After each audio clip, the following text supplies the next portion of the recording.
العراق اللي نحمل ونتشرف بأن نحن نحمل نفس الاسم ونفس الشعار.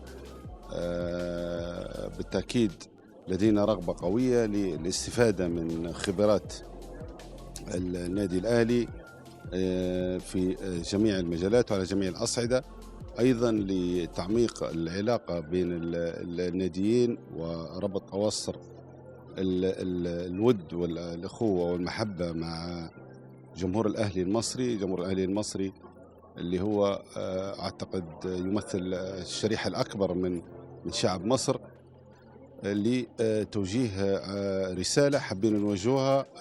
أولا شكر لدولة مصر على استضافتها للنادي الأهلي في كل مبارياتنا في المسابقة الأفريقية اللي كانت على ملاعب مصر، واللي الحمد لله ما شعرناش ان احنا نلعب خارج ليبيا، بالعكس كنا نلعب في ملاعبنا وفي ارضنا.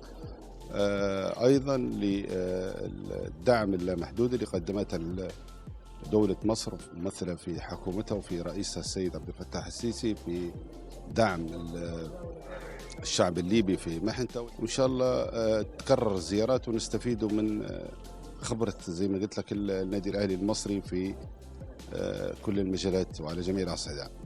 طبعا هذه لا تحتاج إلى شهادة مني، لأن النادي الأهلي فرض نفسه.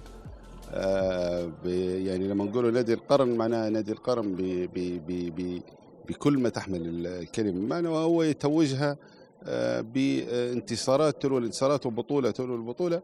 وإن شاء الله نتمنى دائما أن النادي الأهلي المصري اللي هو ميزان الرياضة في الوطن العربي، وهو الدليل، يعني هو اللي واخذ على عاتقه أن كل الأندية الرياضية في كل الدول العربية تسير خلف النادي الأهلي المصري وتنظر له كمثال.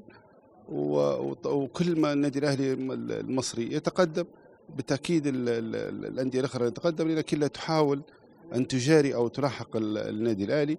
فبالتأكيد هذا هيرفع من مستوى الرياضة وخاصة كرة القدم في الدول العربية بشكل عام، وفي ليبيا ومصر بشكل خاص.